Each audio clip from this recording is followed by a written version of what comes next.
Yes, it's people, and welcome back to another video on the Bridge YouTube channel where we bring you all things Chelsea. I'm your host with the most, the Bridge C58, here today to give you a preview for Chelsea versus Burnley on Saturday 3 p.m. At Turf Moor. Let's get into it. So I usually start with the opposition, and that will be Burnley FC. So in regards to Burnley, they won their previous game 2-1 against a relegation rival in Luton Town. They obviously then in their previous game they had lost 2-0 to Newcastle, and then the previous game to that one, which was against Manchester United, they had lost 1-0. Now, in regards to Burnley and their style of play, in my opinion, they play a very good expansive style of play. They play from the back You know, Vince Company's been really trying to pursue that sort of style of play, not trying to play that we make it two solid banks of four. You know, that hard football. You know, that type of football that you usually see sometimes when teams come from the Championship into the Premier League play, where they really usually play that sort of defensive low block style of play. That hasn't been the case when it comes to Vincent Company, in my opinion. Which has been kind of interesting, but at the end of the day, at the same time, you have to respect it. The fact that they've just been newly, obviously come back to the Premier League. They've been out for a season. They've come back, and they're trying to play this new completely style of football, which would be the antithesis of like one of the essentially, I would say, one of the best managers of all time in Sean Dyche, who's obviously at Everton Football Club. Like it's the antithesis to his thesis. These guys were hard to break down. They would always try to get them a lot of their points at home. Back when they had Sean Dyche, and that style of play worked wonders for them at the end of the day, and it even got them into Europa League football. Many people don't forget that, but obviously after that there was obviously a bit of a decline. They got out of the Premier League 2 seasons ago, and now they're back. So we'll see what happens in regards to that. But at the end of the day, that is their type of play. In regards to, I think, if let's start with weaknesses per se, obviously, the quality of the team is one thing. Of course, we're facing Burnley. The quality they got quite a lot of young players and quite a lot of old players essentially. So it's a bit of a mixture there. But like a lot of these young players, very inexperienced, don't have that much experience in the league per se as well. I think for me also, obviously, that style of play they play, sometimes the players they have may not be able to do the job that they may necessarily need to do in those positions, which would obviously be a good advantage for Chelsea Football Club.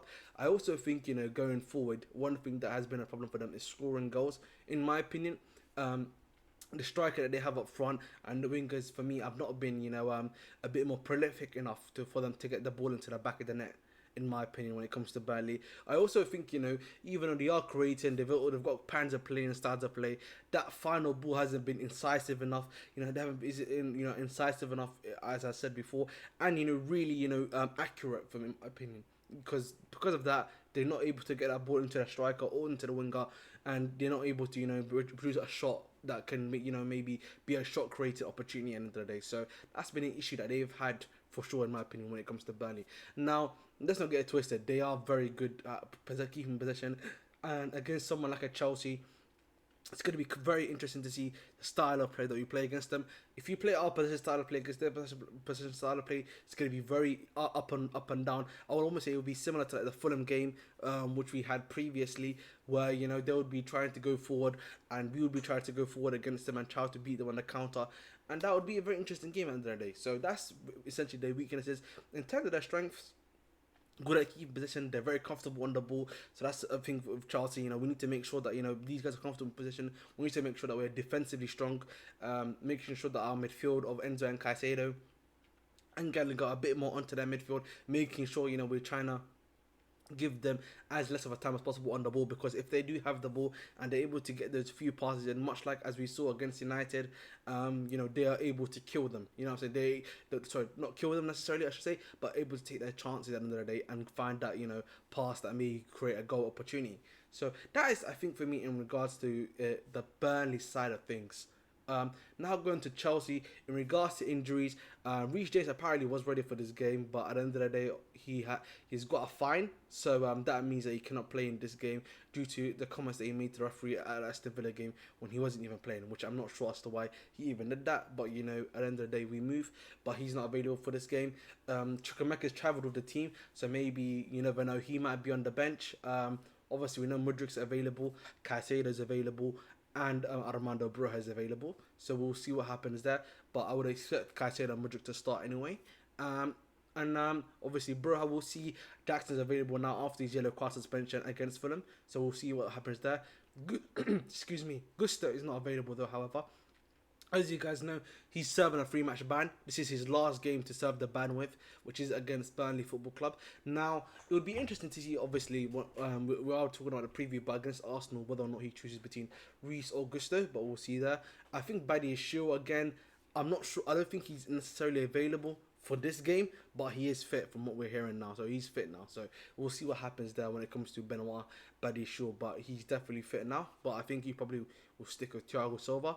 Now, in regards to a Chelsea perspective, we need to just make sure to continue on this winning form, in my opinion. You've now got 3 wins in a row, if you include the Carabao Cup. So that's Brighton. Then we face, sorry, that's Brighton, of course. Then we beat, what's it called? Just literally lost who we beat before that. But anyway, we move. So obviously, Brighton, we've beat, and Fulham we beat, and there's another team that's who escapes my mind quite literally that we also beat as well. So you know, again, you know, we were able to do so, but that's now back-to-back wins. Now we need to make sure we can we get a third one now? Can we get a third one against Burnley? And then you know, you leave on a high note on the international break, and then you've got to face Arsenal on the 21st of October. So that's the sort of thing I'm looking at, in my opinion. You want to end it on a high. You want to make sure that the players, like, you know, are you know, getting ready for that Arsenal game, and this Burnley game is key for that. So again, it's a must win, in my opinion. I feel like, you know, this Burnley side, in my opinion, are very wide open. Obviously, they play position play, but I feel like, yeah, with the midfield that we've got and the defense we've got, we should be able to more than enough be able to, you know, nullify them.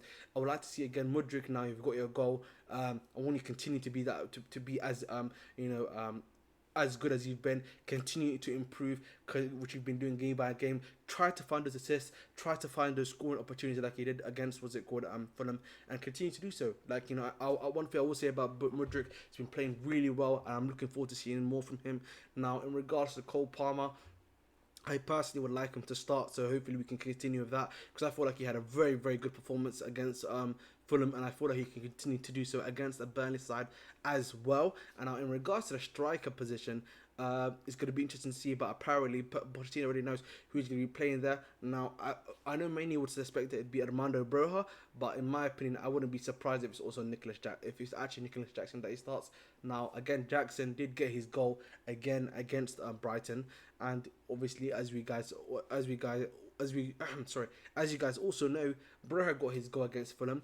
But I think for me, Jackson maybe give another opportunity, a chance. You know, obviously we've already shown him that Broja can score for us. Now it's on to you, big man. You need to rise up, big man. You know what I mean? This is Burnley Football Club. It's time for you to cook. It's really as simple as that for me. So we'll see what happens there at the end of the day. So I think for me, yeah, one thing I am definitely looking forward to is to see us put the ball into the back of the net. Their goalkeeper, I don't rate really highly. I think we've got an opportunity to do so. We've already got a winger that's scoring goals now. We've got a striker that scored goals now. So it's now time for us to cook and be able to do what we need to do. Now, for me, I'm predicting a 2-0 Chelsea win. I think that this game is going to be a bit more comfortable than a lot of the other games that we've had. They're going to be able to open up to us, and we're going to be able to do, you know, have opportunities there to really, you know, get at them, find those, like, you know, pockets of space, and really be able to use our creativity in regards to like an Enzo, in regards to a Cole Palmer, you know, even a Mudryk, to be able to find those passes into the striker or into one of the wingers on either side. So it's going to be interesting to see. So hopefully I look forward for that to happen. I'd also hopefully make sure that Pochettino keeps what he was doing last time in regards to Enzo and Caicedo are working perfectly. Keep that at the end of the day. And again, make sure to keep Gallagher in that 10 role. That was like a lot more balanced, and it was working a lot more better than when he was putting Enzo in the 10 role, in my opinion. And, you know, Cucurella, again, this will probably be his final game at right back. We'll see what happens there. But I think for me, that's going to be another hopefully good performance. We want to see Cucurella perform back to back. Whether or not, if the club wants to sell him or not is another thing entirely. But hopefully he continue to on his run to do so at the end of the day. So I'm very happy about that. I look forward to seeing a great performance from Chelsea Football Club. And yeah, guys, that will be the video. Please make sure again to like, share, subscribe as always. There will be no live stream tomorrow because I have to deal with a family meeting and family emergency, so I will not be able to be here tomorrow on Saturday to do the live stream. But you'll be getting that review as soon as possible for me to do it when I come back. So that'll be the video, guys. As always, please make sure to like, share, subscribe. I've been your host of the Most of Bridge 258. Please make sure to dedicate your hearts, and as always, make sure to stay blue. Boom.